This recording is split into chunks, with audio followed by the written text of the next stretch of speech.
Come closer, my little listeners. Tonight's tale takes us deep underground, far below the mountain wind and the daylight, down where the rock breathes slow and the dark has weight, where voices echo that were never yours to begin with. We are going to Colorado, to the old mining towns half swallowed by time and earth, towns like Cripple Creek and Black Hawk, where gold once gleamed and men dug like rats, where tunnels snake for miles and the air is stale with secrets. It's down there you'll hear them. The Tommyknockers. Old miners used to say the knocking came just before a cave-in, a warning maybe, or a laugh, or a lure. Some claimed the Tommyknockers were spirits of dead miners, those who'd been buried alive, now doomed to wander the tunnels forever. Others said they were never human to begin with.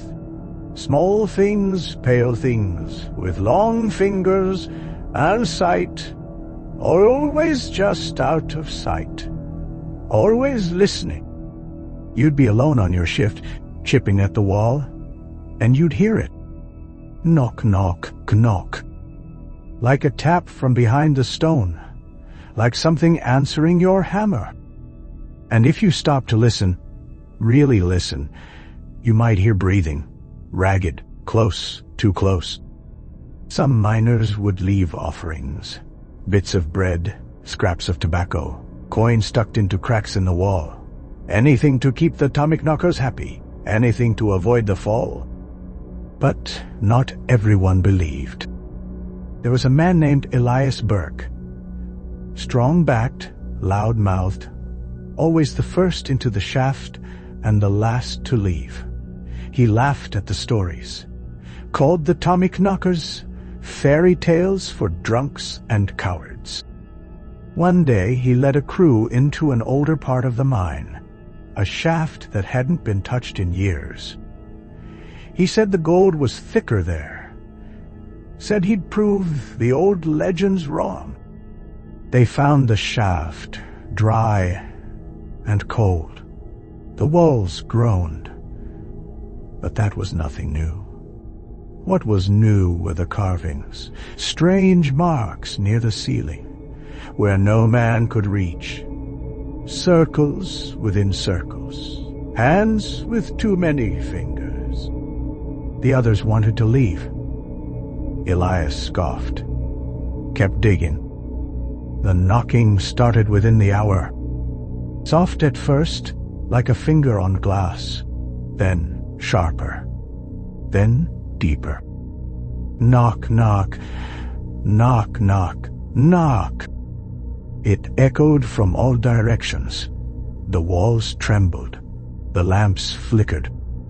And Elias, he turned, pale as chalk, and whispered, "They're not behind us, they're below." That was the last thing he ever said.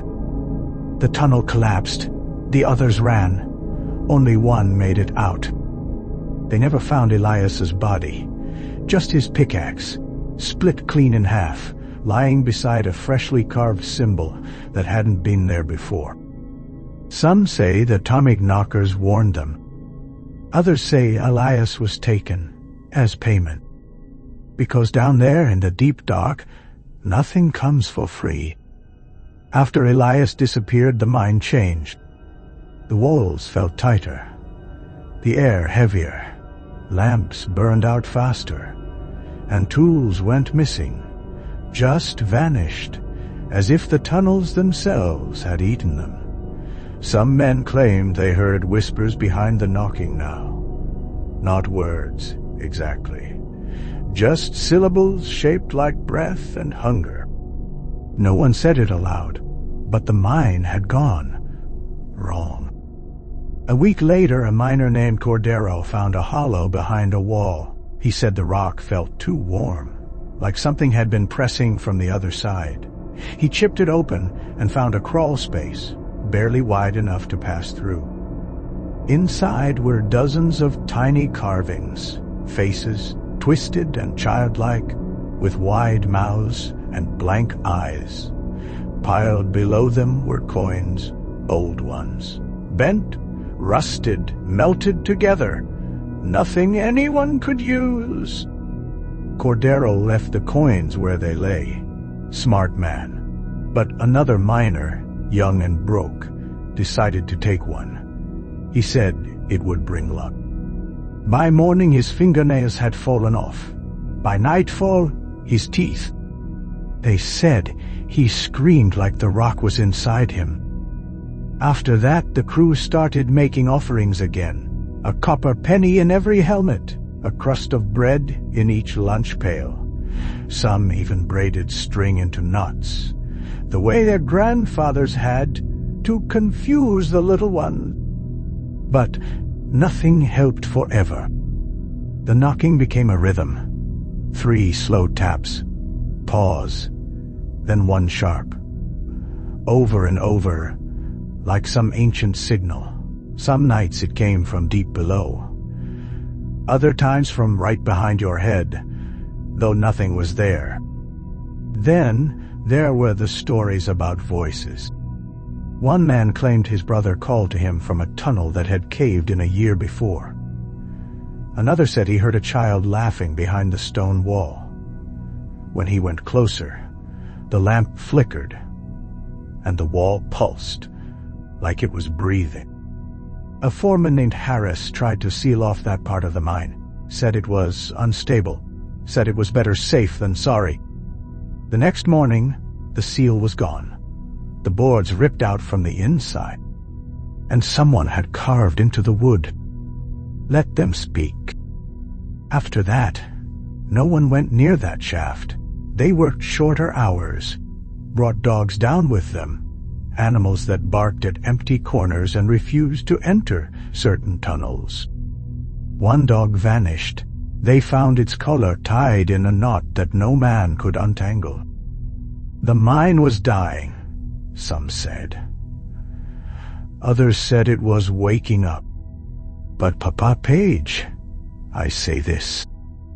When you hear the knocking, don't answer. And if you must speak, speak kindly, because the Tommyknockers are listening, and they remember your voice. They say it was old man Derry who first kept a journal down there. He'd worked the mine since he was 15, back when they still used mules and oil lamps, back when the deeper shafts hadn't been charted. By the time the strange things began, Derry had already survived 2 collapses, a gas fire, and one man who went mad and tried to eat coal. But the knockers, they shook him. His journal was found years later, tucked into a rusted toolbox beneath his bunk. No one knows why he kept it hidden. Maybe he didn't want to be called mad himself. Maybe he knew better. The entries begin simple. Saw a shadow duck behind the lantern rack.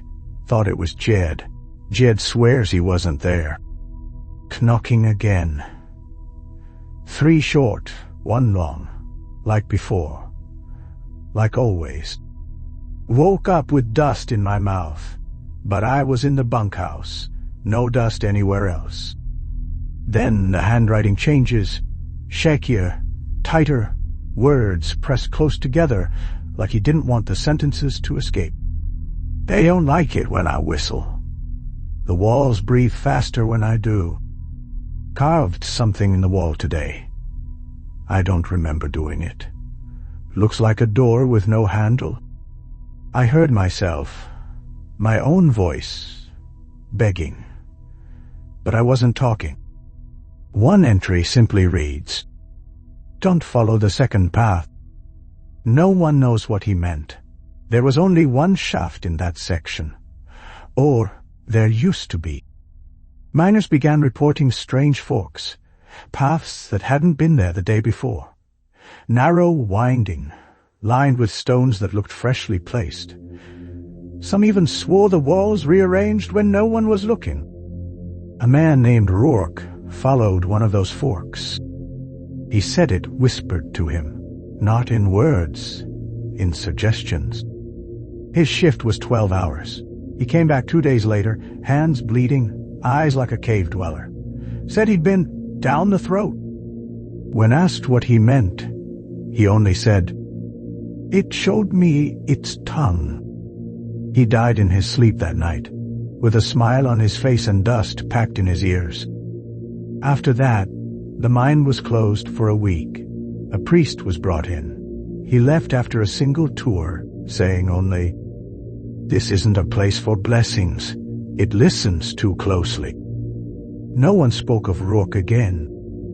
But Derry's journal, his last entry, was dated the night before he vanished. "I knocked back, 3 short, 1 long, and it laughed. They never found him. But near the lower shaft, carved into the stone, someone found this. A circle of faces, dozens of them, all shaped like his." The men stopped singing underground. It had once been tradition, soft humming, old folk tunes passed down from Wales and Cornwall, meant to keep time and steady nerves. Some claimed it pleased the Tommyknockers. Others said it kept them away. But after what happened to young Bennett, no one dared raise a voice. Bennett was a boy of 17, fresh to the mine, assigned to the lower levels to help haul ore. He had a habit of whistling, a bright, cheery thing, always the same tune his mother used to hum. The old men warned him. "No music after dusk," they said. "They don't like it." He didn't listen. They say on his 4th day, he went down alone to fetch a lantern someone left behind. They found the lantern, still lit, and next to it, a trail of teeth, laid out in a perfect circle. There was no blood, no body, just one word scratched into the wall. "Hush." After that, the mine was quiet, almost too quiet, as if the stone was waiting. Some shifts passed without incident, others were wrong. A group of 5 went down. Only 4 came up. They all swore the missing man had been with them the entire time. One even said he watched him step onto the lift, then blinked, and he was gone. They say when they checked the records, the 5th name wasn't there. The number 5 had been scratched out and replaced with 4, in fresh ink.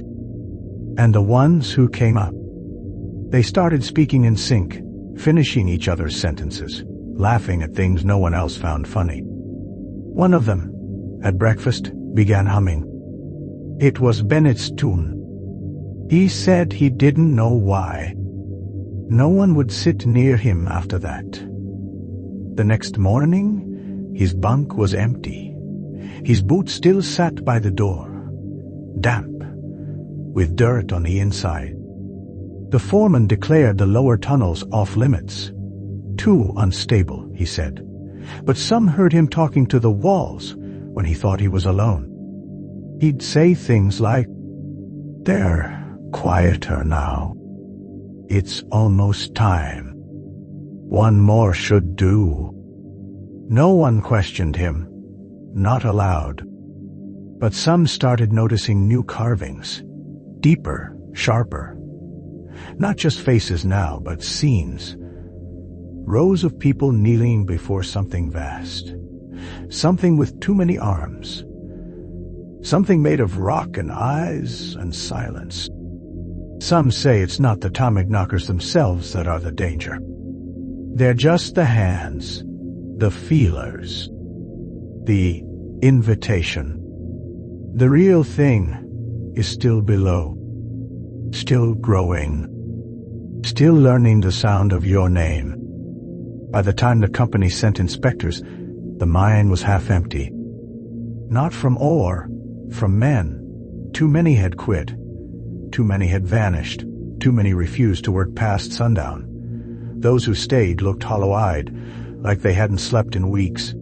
Some didn't even leave the tunnels between shifts. They said the surface felt wrong. Too bright. Too loud. The inspectors came with maps and flashlights, hard hats and confidence, outsiders, suits who didn't believe in ghost stories. They went down with a full team. 12 men, engineers, safety officers, even a geologist. They expected gas leaks, structural faults, lazy miners making excuses. They didn't expect what they found. The first strange thing was the tunnel that shouldn't have been there. It wasn't on any map. Fresh supports, freshly cut stone, as if it had just been carved. But no one claimed to have dug it. The rock was older than the mine itself, untouched for centuries, cold as bone. The inspectors followed it. It twisted unnaturally, bending in ways that felt wrong, like the mountain was folding in on itself. One inspector, a man named McAllister, started mumbling about pressure anomalies, said the rock was resonating, that it felt like a drum. He stayed behind to take readings. The others continued. They never found the end of the tunnel. It just kept going, curving downward, deeper than any previous level. Some claimed they saw light ahead, dim, greenish, pulsing like breath. Then the knocking started. Not soft, not distant. Loud, all around them, hammering, syncopated, like metal fists slamming on stone. They ran. Only 2 made it back. Their eyes were blown wide, pupils huge. One refused to speak. The other wouldn't stop. He kept saying the same phrase, over and over. We were beneath the map. We weren't supposed to see. McAllister never came back. But his equipment did. It was found in the break room 2 days later, neatly packed, as if returned. Inside the case, the recordings were corrupted, except for one clip.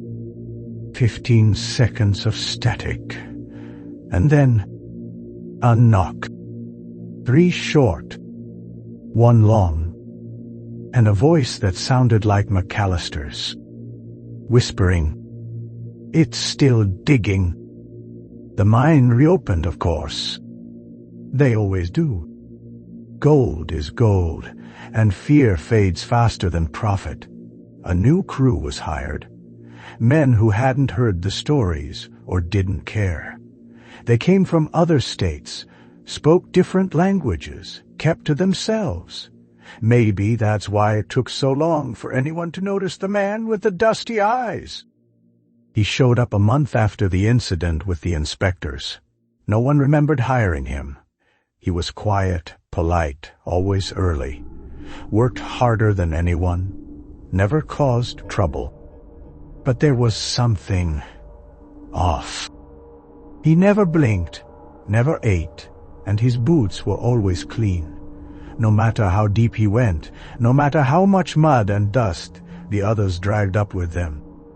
They said his helmet lamp never flickered. One night, a rookie got stuck behind while the lift jammed. The others had already gone up, and he was left alone in the shop. When they found him the next morning, he was fine, just shaking, pale, whispering. He said the dusty-eyed man had stayed with him. Said he told stories in the dark. Stories about tunnels beneath the tunnels. About doors carved into the stone that only opened when you weren't looking. About things that watched from the cracks. Curious, patient, hungry. He said the man's voice didn't echo. That it sounded like dirt falling. After that, the dusty-eyed man stopped showing up. But every so often, someone would see footprints near the lowest shaft. Dry footprints. In the wettest part of the mine. Then things got worse.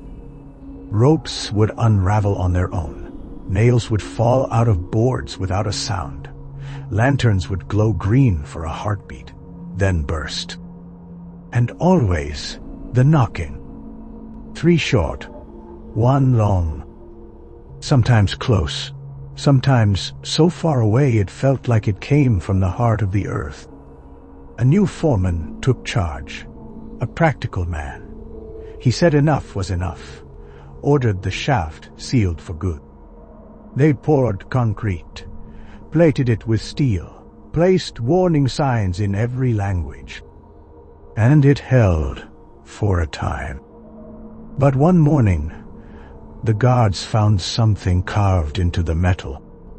Not scratched, carved, deep and smooth, like done with a finger made of stone. It read, "Still here, still listening. Knock, knock." Years passed.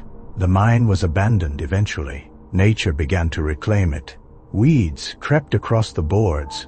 Rust bloomed on rails, and the wind began to sound like breathing when it passed through the collapsed entrance. But the stories didn't die. Campers sometimes pitched tents nearby, unaware of what lay beneath. They'd speak of strange sounds at night, tapping on their tent poles, voices in the static of a turned-off radio. Others said they saw a pale figure at the tree line, just standing, just watching. A group of ghost hunters came once. They live-streamed the expedition, half for fun, half for followers. They laughed, made jokes, played up the drama, until the knocking started. Their feed went dead after 12 minutes of static and whispers. The only footage recovered showed them entering the mine. And one final frame. A dark corridor. And eyes, not glowing, just reflecting the light. Too many eyes. Too low to the ground. Their car was found the next day. Doors open, keys in the ignition. Engine still warm. No one inside. People don't go near the mine anymore. Not really. It's not on the maps. No signs mark the road. The forest has tried to cover it. But Papapage knows, because the knocking doesn't stay underground. Sometimes, when it rains just right and the thunder dies down, you can hear it. From beneath your house, from behind your closet wall, from the drain in your bathroom sink. Knock, knock. Knock, knock, knock. Pause. Then one last knock. Soft, slow, certain. So if you hear it, don't answer. Don't speak. And whatever you do, don't knock back.